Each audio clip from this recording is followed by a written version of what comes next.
stop ya. Oke.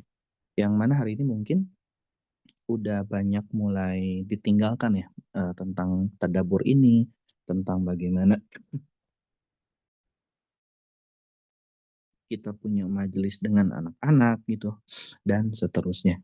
Sehingga anak-anak hari ini mungkin hafalannya banyak, tapi nggak terlihat gitu kalau si anak ini punya hafalan. Karena ada hafalan atau enggak ternyata perilakunya sama aja gitu. Bahkan mungkin lebih lebih dalam tanda kutip kurang ajar lagi gitu ketika hafalannya semakin bertambah. Dan ini mungkin kita juga sering lihat ya dan saksikan fenomena-fenomena hari ini di mana kasus bullying pun ternyata sudah banyak terjadi di gitu di pesantren-pesantren yang bahkan notabene-nya mereka itu mempelajari ilmu agama setiap harinya. Tapi ternyata ilmu tersebut tuh tidak benar-benar meresap ke dalam hatinya sehingga apa yang dia pelajari ternyata bertentangan dengan apa yang dia lakukan sehari-hari. Nah, seperti itu. Dan tentu kita nggak ingin ya hal tersebut itu terjadi kepada anak-anak kita. Nah, kemudian pertanyaan berikutnya adalah dari mana kita mulai mentadaburi atau tadaburnya? Dari mana nih tahapannya tuh harus seperti apa dulu? Pertama, untuk mulai tadabur, hal yang perlu kita perhatikan itu adalah kita tentu perlu memahami dulu tafsirnya. Karena tadabur itu adalah tahapan kedua setelah kita tahu tafsir ayatnya atau setelah kita tahu makna ayatnya. Jadi kita perlu tahu dulu tafsirnya, kemudian baru kita ambil kesimpulannya, sehingga kita bisa mentadaburi ayat-ayat tersebut dari kesimpulannya. Nah, gimana cara kita belajar tafsirnya? Kalau misalnya di daerah kita itu nggak ada tempat pembelajaran tafsir misalnya, atau nggak ada ustadz yang memang fokus ngajarin tafsir misalnya hari ini tuh, atau di daerah kita ya. Nah, kita bisa lakukan opsi yang lain, di mana kita misalnya pergi ke YouTube, kemudian kita cari ustadz siapa ya yang selalu ngajarin tafsir. Nah, di antara ustadz-ustadz yang sudah saya cek, yang bisa dibilang hampir selesai nih pembahasan beliau mengenai tafsir Al-Quran, itu ada Ustadz Firanda.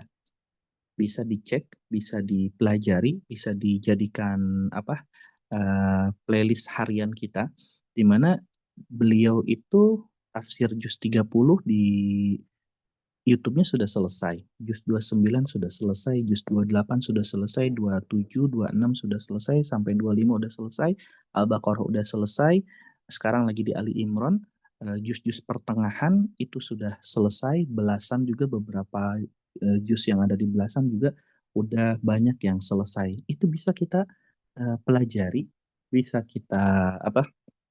Bisa kita ikuti pembelajarannya, kita ikuti satu persatu. Misalnya kita mulai dari tafsir Al-Fatihahnya, kita lihat, kita simak baik-baik, kita catat, kita fahami, kemudian kita catat apa yang bisa kita dapatkan dari tafsir ayat per ayatnya, kemudian kita coba simpulkan. Nah, nanti akan keluar makna secara globalnya, makna secara global dari tafsir itu.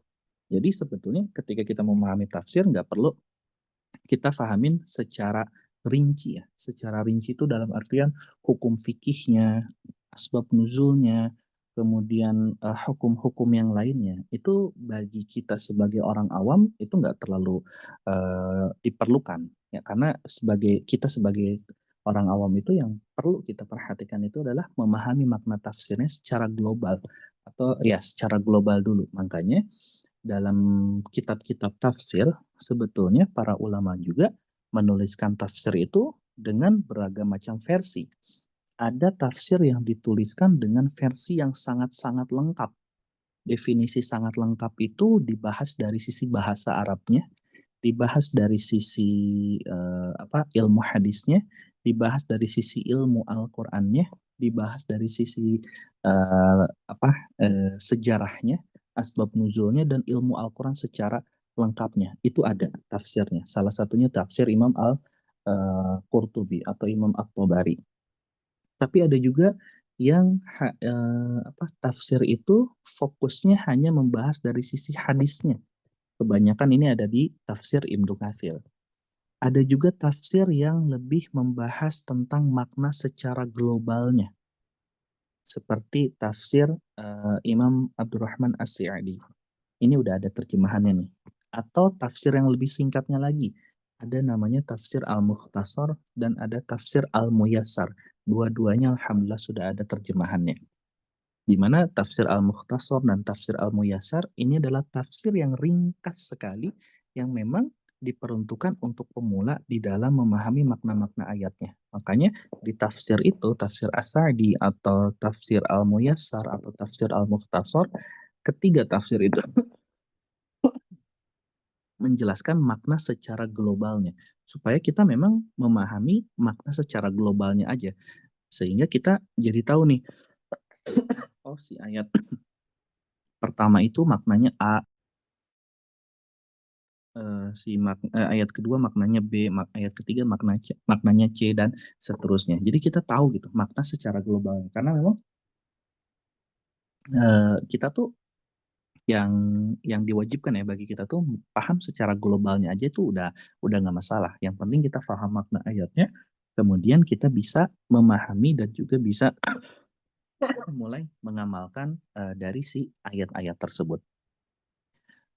Tapi kalau misalnya kita seorang penuntut ilmu, misalnya kita kuliah di bidang Al-Qur'an ya, kayak misalnya ngambil fakultas Quran, kemudian kita fokus di situ, nah maka orang-orang yang kuliah di bidang tersebut dia wajib untuk mengetahui seluk-beluknya, seluk-beluk Al-Qur'annya.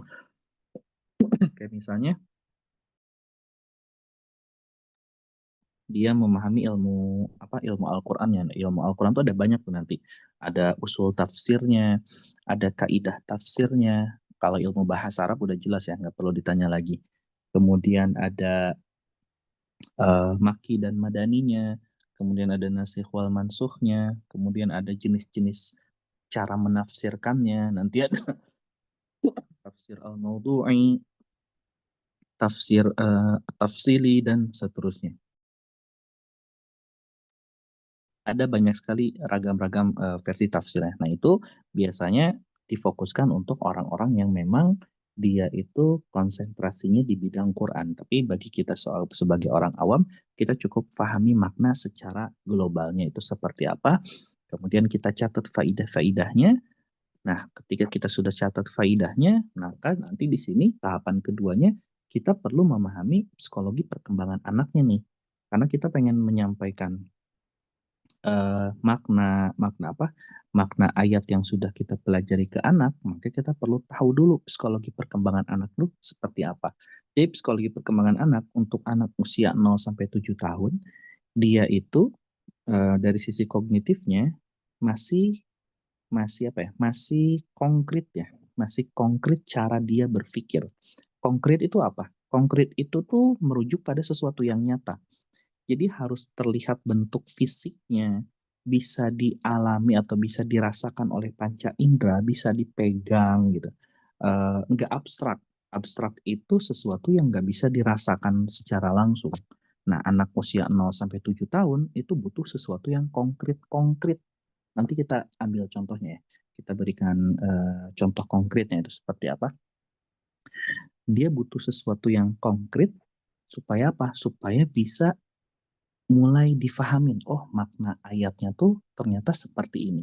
Karena yang biasanya sering terjadi, kenapa banyak anak-anak itu akhirnya dia nggak bisa memahami makna ayat, karena kita sebagai orang tua, atau misalnya di sini ada seorang guru, ketika menyampaikan makna ayat, disampaikan dengan cara yang abstrak.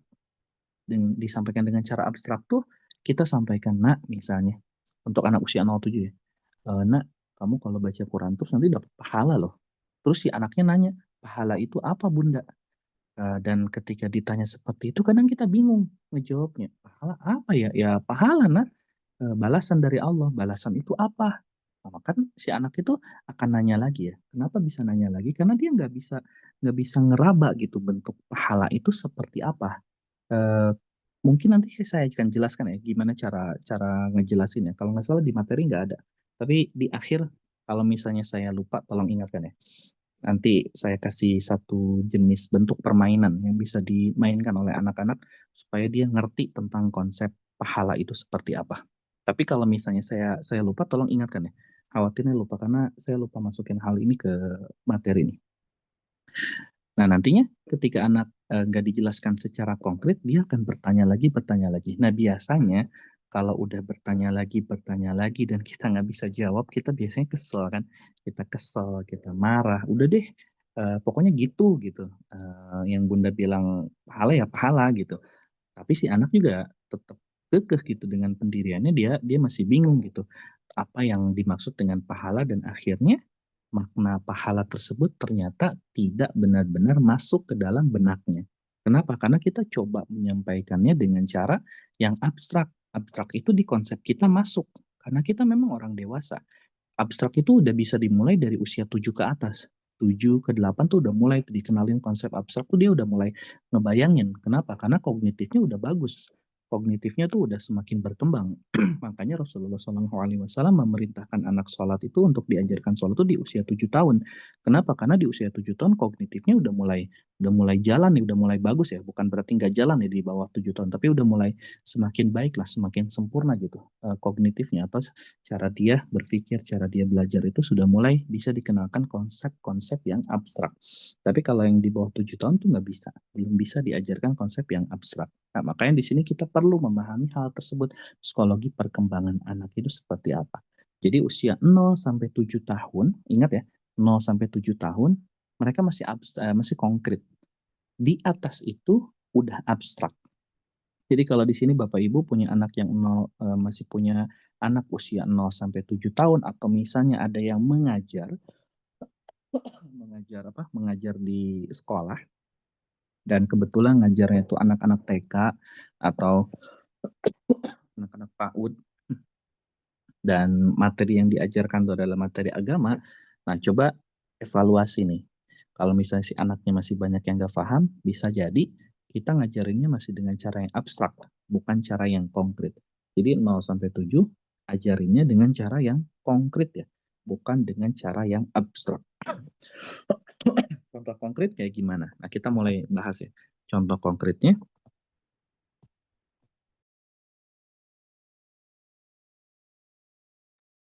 Nah, di sini contoh konkretnya saya coba bawakan dari tafsir basmalah ya. Di mana tafsir basmalah ini menurut apa?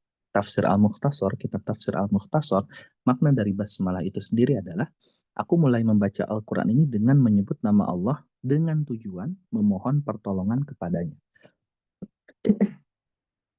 Jadi ini adalah tujuan kita membaca basmalah. Makanya basmalah itu sendiri, saya jelasin sedikit dulu ya. Makanya basmalah itu sendiri adalah satu kalimat yang sering kita ulang-ulang. Bahkan banyak sekali doa-doa yang dimulai dengan lafaz Bismillahirrahmanirrahim. Dari mulai doa makan, doa bepergian, bahkan sampai doa berhubungan suami istri, itu ada lafaz Bismillahnya. Kenapa banyak sekali lafaz doa dimulai dengan Bismillah?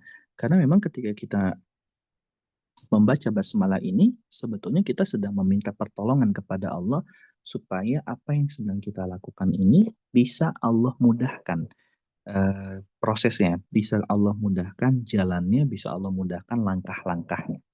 Ini kenapa banyak sekali doa-doa dimulai dari Bismillah.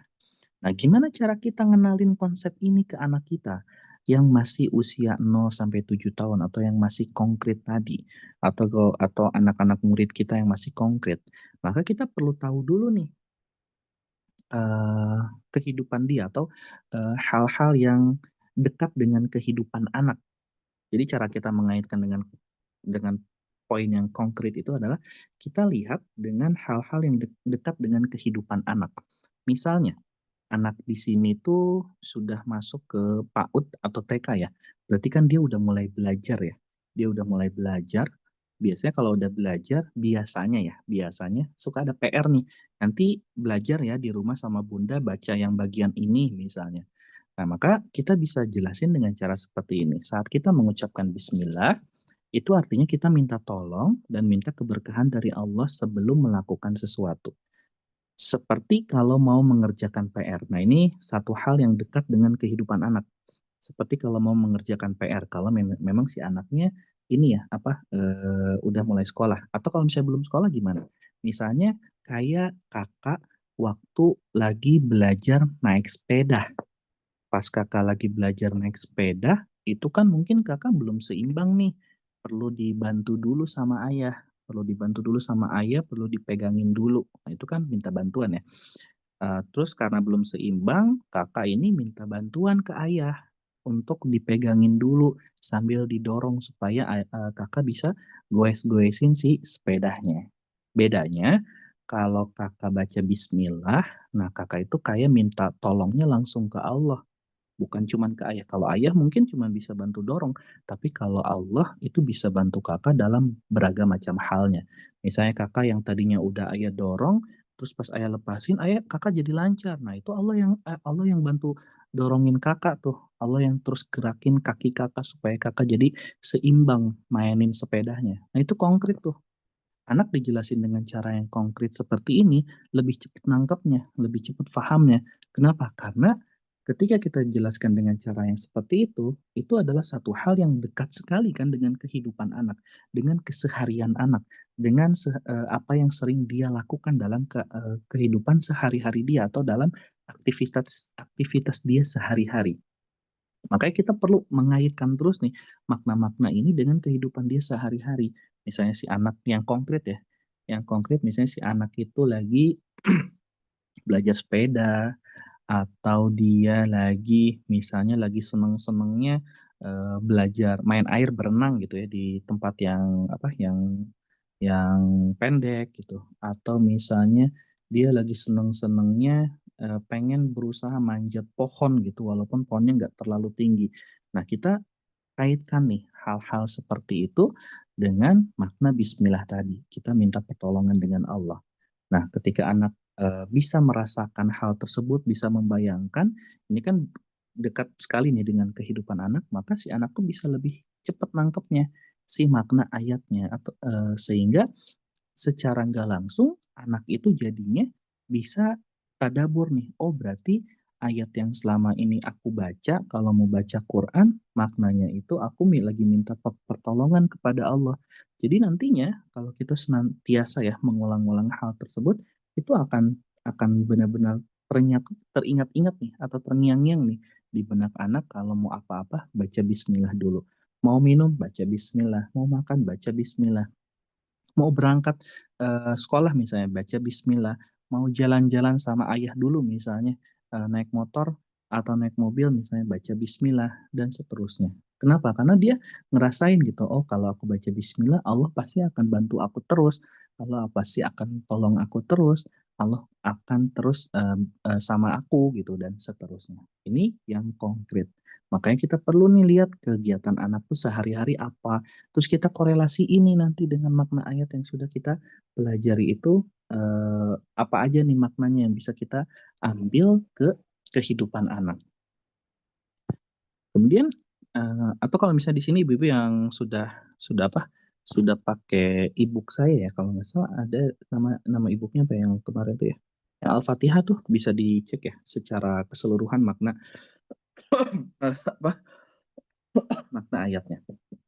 Di ebook itu saya kemarin tuh sertakan ide permainannya, ide permainan tadaburnya, kisahnya, dan makna ayatnya. Secara konkret itu seperti apa. Jadi bisa tinggal diterapin nih hal tersebut ke kehidupan sehari-hari anak. Nah, seperti ini contoh konkretnya.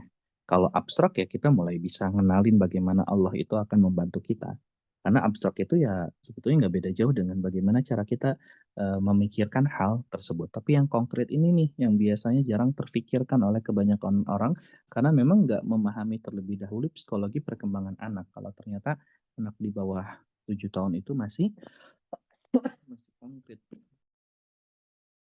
konkret cara dia berpikir. Nah, seperti itu. Nah, kemudian yang terakhir, bagaimana cara kita mengaitkan makna tadabbur dengan kegiatan sehari-hari? Sama dengan yang tadi, kita mulai dengan hal yang dekat dulu dengan kehidupan anak. Kita mulai dengan hal yang dekat dengan kehidupan anak. Selalu ya, konkret ini selalu kaitkan dengan hal ini. Dekat dengan kehidupan anak. Hal-hal yang dekat dengan kehidupan anak. Kita lihat anak kita lagi apa nih yang usia 0-7 tahun ya. Anak-anak kita lagi apa nih? Oh dia lagi seneng-seneng main sepeda. Oh yang perempuan misalnya lagi seneng masak-masakan, kita ajarin nih supaya tangannya nggak kena api misalnya atau nggak kena minyak panas dan seterusnya kita selalu baca bismillah. Atau kalau dia lagi seneng-senengnya ngegunting kan, salah satu hal yang perlu kita ajarkan tuh kan tentang tentang sensorik dan motorik tentang sensorik dan motorik kan. Sensorik dan motorik nih bisa kita sambil, kenalkan nih dengan konsep-konsep tadaburnya, kayak tadi minta pertolongan ke Allah. Kita hari ini misalnya mau main gunting-guntingan ya, Nak, ya, supaya, tangan Kakak itu kuat misalnya. Karena kan tahapan menulis, menulis itu kan kita harus ngajarin anak-anak kita tuh ngegunting dulu, supaya si koordinasi tangannya itu kuat gitu.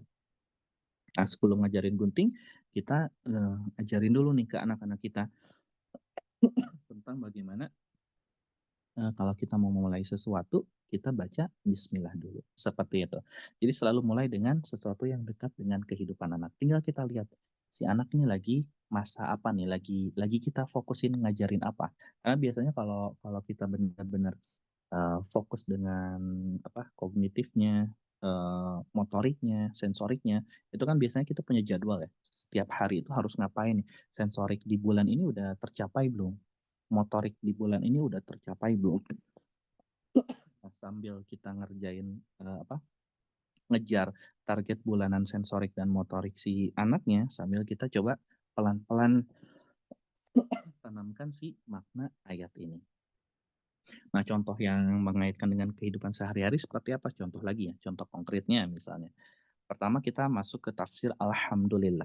Alhamdulillah ini artinya kan kita mengaitkan segala hal kepada Allah.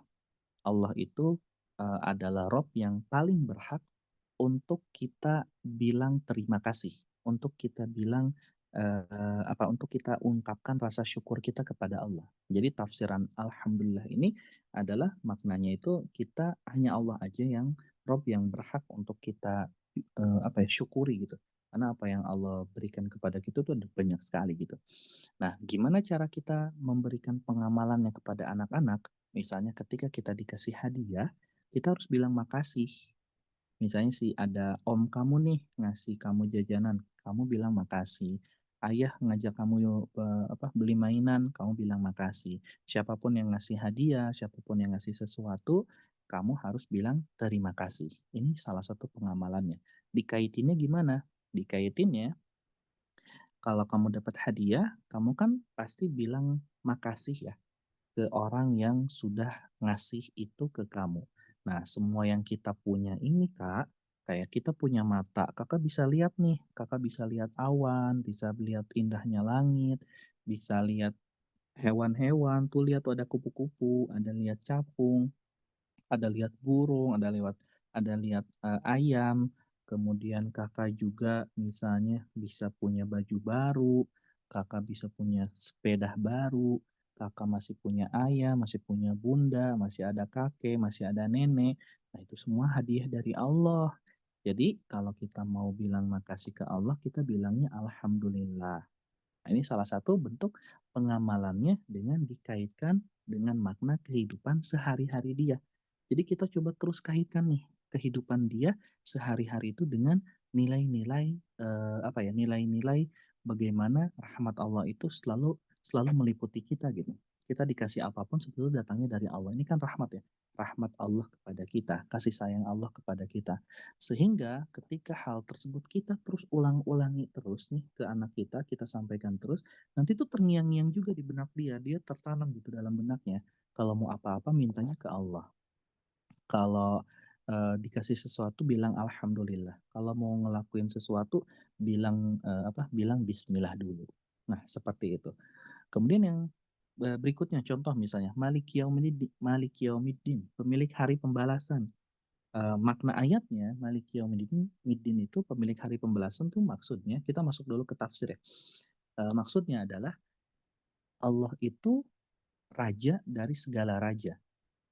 Siapapun yang pernah melakukan beragam macam dosa di dunia, maka dia nantinya akan mendapatkan konsekuensinya di hari akhir.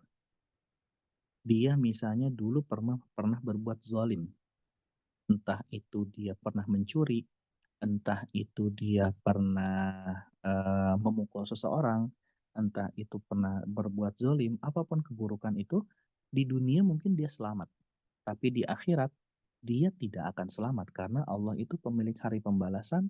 Semua catatan amalnya, baik yang buruknya, itu sudah tercatat rapi di buku catatan amalnya. Sehingga dia udah nggak bisa ngelak lagi nanti di hari akhir.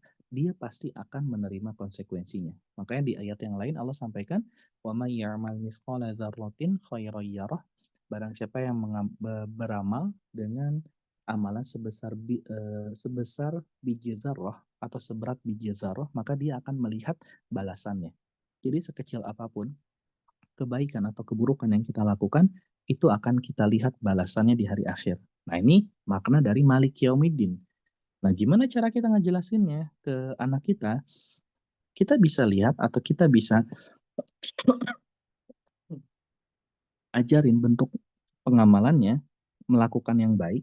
Kita harus ngelakuin yang baik-baik, nah, jangan ikuti yang buruk. Nah, gimana cara kita menanamkan konsepnya? Kalau kita berbuat baik, Allah nanti kasih hadiah kita surga.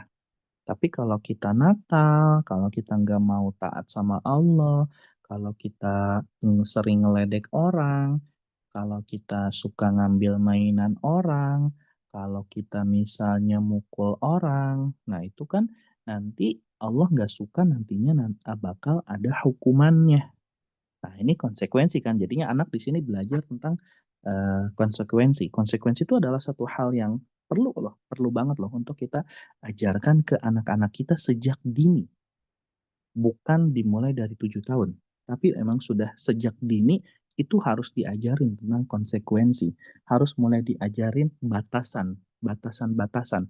Ini boleh nak, yang ini nggak boleh. Kamu kalau mau jeruk, kamu harus beli dulu jeruknya. Kamu nggak boleh ngambil langsung dari si pedagangnya. Nah, hal ini bisa kita ambil dari faidah hadis Rasulullah SAW ketika beliau sedang bersama anak tirinya namanya Umar bin Abu Salamah. Di mana Umar bin Abu Salamah ini, ayahnya Abu Salamah itu syahid. Beliau itu syahid. Kemudian Ummu Salamahnya ketika mendengar kabar suaminya meninggal, Rasulullah ajarkan satu doa di mana Rasulullah bilang, ketika kita kehilangan seseorang, maka ucapkanlah inna lillahi wa inna ilaihi raji'un. Allahumma ajurni fi musibati wa khlufli khairan minha. Kata Rasulullah, kalau kamu membaca doa tersebut, maka Allah akan ganti dengan ganti yang jauh lebih baik lagi dari yang sebelumnya. Nah, karena Ummu Salamah ini meyakini sekali apa yang disampaikan oleh Rasulullah, Shallallahu Alaihi Wasallam, kemudian beliau pun membaca doa tersebut. Nah, ternyata setelah selesai masa iddahnya, ada yang datang melamar Ummu Salamah yang dimulai dari Umar bin Khattab. Di mana kita tahu semua Umar bin Khattab ini adalah orang yang terbaik nih, orang terbaik ketiga kan setelah Nabi Muhammad dan setelah Abu Bakar As-Siddiq. Kemudian ternyata Umar ini ditolak karena beliau masih berpikir, Ummu Salamah ini masih berpikir siapa yang jauh lebih baik dari Abu Salamah. Ternyata Umar ditolak. Setelah Umar ditolak, yang datang melamar kemudian adalah Abu Bakar As-Siddiq. Nah, Abu Bakar juga sama, ternyata ditolak. Masih ditolak, masih belum nemu gitu orang yang jauh lebih baik dari Abu Salamah. Sampai terakhir yang datang melamar ternyata Rasulullah SAW. Barulah pada saat itu Ummu Salamah mau menerima lamarannya Rasulullah SAW dan kemudian mereka pun akhirnya menikah. Nah, Ummu Salamah ini punya anak namanya Umar. Nah, Umar ini pada saat pada saat Ummu Salamah menikah dengan Rasulullah SAW, umurnya tuh masih kurang lebih antara 3, 4 sampai 5 tahunan. Nah, pernah terjadi satu momen di mana ketika Rasulullah SAW lagi makan bersama Ummu Salamah dan Umar, ternyata Umar ini ya seperti anak anak usia dini pada umumnya lah. lari-larian, makannya berantakan gitu, mengambil makan yang paling jauh dulu gitu daripada yang dekat dan seterusnya.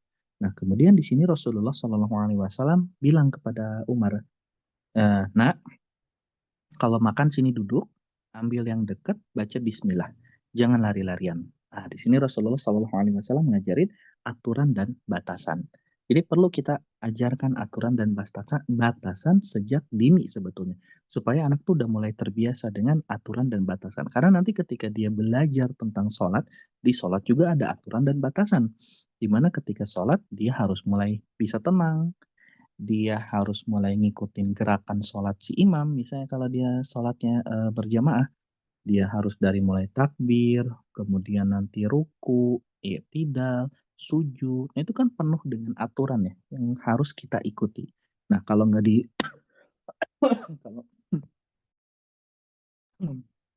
kalau nggak dibiasakan dari kecil, itu biasanya nantinya ketika udah usia 7 tahun, 9 tahun, 11 tahun, dia masih belum kenal dengan aturan sholat. Makanya kita banyak menemukan kan anak-anak yang sholat gitu, eh, ketawa-ketawa gitu misalnya.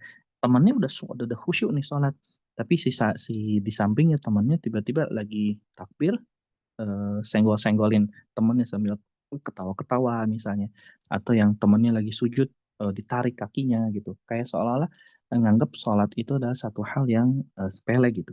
Kenapa bisa seperti itu? Karena memang bisa jadi nggak diajarin tentang aturan batasannya, nggak ditanamin tentang kenapa kita harus sholat gitu, kenapa kita kalau sholat itu harus diem, kenapa kita kalau sholat itu harus ngelihatnya ke bawah dan seterusnya. Nah, itu sebabnya kenapa banyak anak-anak yang akhirnya nggak tenang dalam sholatnya, banyak candaannya gitu, banyak lari-lariannya, atau banyak ngeganggu orangnya, dan seterusnya, seperti itu. Nah, jadi ini adalah cara bagaimana kita mengaitkan makna tadabbur ayat-ayat yang sudah kita pelajari ke anak-anak. Kalau anak yang usia dini berarti kita harus mulai dari sisi yang konkretnya, dengan cara apa? Dengan cara lihat kebiasaan atau lihat sesuatu yang dekat dengan kehidupan anak. Anak itu sekarang lagi ngapain sih? Oh, dia lagi belajar nulis, lagi belajar gunting, dia lagi belajar baca, lagi belajar sepeda, atau lagi belajar apapun ya. Nah, kita coba kenalkan makna ayat-ayatnya ke anak kita pelan-pelan. Pelan-pelan, dan ulangi terus-menerus hal tersebut ke anak kita supaya semakin terbangun lagi, semakin terikat lagi hatinya dengan makna-makna ayat yang sudah kita ajarkan kepada anak-anak kita. Seperti itu, wallahu a'lam bishawab. Oke, ada yang ingin ditanyakan?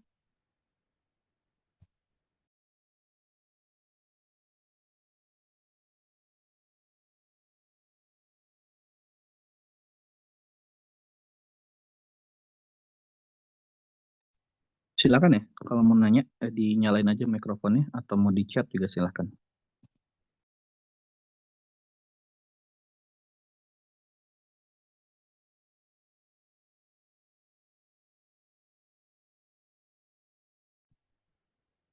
Oke, berarti cukup jelas ya. Alhamdulillah.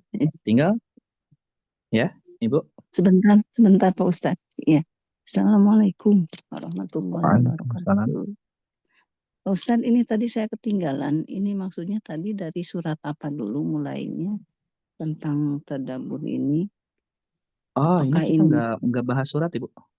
Oh enggak, jadi hanya Kita tadi ngasih contoh bagaimana cara mengajarkan ke anak tentang tadabur ayat-ayat. oh gitu.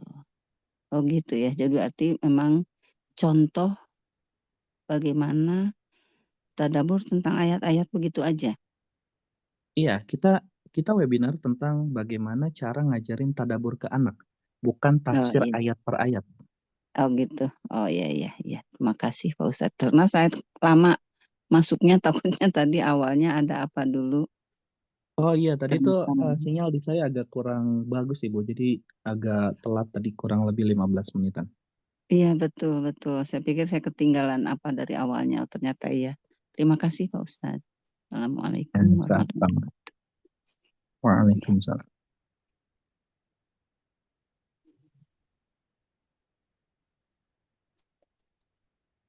Oke, kalau nggak ada, alhamdulillah, tinggal kita coba praktikan ya. Mohon maaf Ya. Pak Iya. Ustadz, Ya, izin Pak. Bu Eki. Saya baru paham banget. Saya pikir kalau anak-anak nggak perlu sampai kita tadabur gitu Pak Ustadz ya. Berarti dari hal yang tadi katakan dari mulai kata basmalah, dari ta'awudz lah ya Pak Ustadz ya, dari ta'awudz maknanya apa, maknanya bukan sekedar menjelaskan artinya bukan begitu ya Pak Ustadz ya, dengan langsung diterapkan. Kemudian basmalah juga begitu, ketika misalnya ngajarin naik sepeda seperti tadi, kemudian ketika dia bisa kita ucapkan alhamdulillah. Itu kelihatannya sederhana, tapi intinya di situ ya Pak Ustadz ya, secara keseluruhan kehidupan. Kenapa anak jadi nakal, kenapa anak jadi tidak disiplin, itu mungkin begitu ya Pak Ustadz ya? Iya, karena kita tuh selama ini berpikiran kalau ngajarin tadabur ya kayak kajian di masjid gitu. Iya, itu Pak Ustadz maksudnya. Kan bosan Pak Ustadz. Iya. Makanya anak Betul. nggak nangkep gitu maknanya. Betul. Iya betul. Jazakumullah khair Pak Ustadz. Wah iya Ki, jazakillah khairan. Mudah-mudahan nanti kita coba bikinkan ini ya. Kita bikin rutinkan kajian tafsirnya dulu. Misalnya kita mulai dari basmalah. Tapi ini untuk orang tua ya, bukan untuk anak. Kita coba mulai dari tafsir Al-Fatihahnya. Ketika kita sudah paham tafsir Al-Fatihahnya, kemudian nanti kita coba breakdown nih. Kita coba bikin strategi gimana cara nerapin ini ke anak-anak. Karena yang paling penting itu kita paham dulu, baru setelah itu kita coba bikin rencana-rencana apa aja yang perlu kita sampaikan ke anak-anak dengan cara yang konkret. Cuman saya nggak bisa janjiin ini seminggu sekali ya. Kemungkinannya antara per 2 pekan atau per 1 bulan sekali. Nanti saya sampaikan deh insya Allah kapan-kapannya di grup. Iya. Terima kasih. Ditunggu Pak Ustadz. Sebulan sekali udah. saja. Alhamdulillah Pak Ustadz. Iya. Iya, insya Allah. Nanti saya infoin ya. Oke, kalau nggak ada lagi, kita akhiri dulu dengan doa kafaratul majlis. Subhanakallahumma bihamdik, asyhadu an la ilaha illa anta, nastaghfiruka wa natubu ilaik. Assalamualaikum warahmatullahi wabarakatuh. Waalaikumsalam warahmatullahi wabarakatuh. Terima kasih ilmu Ustaz.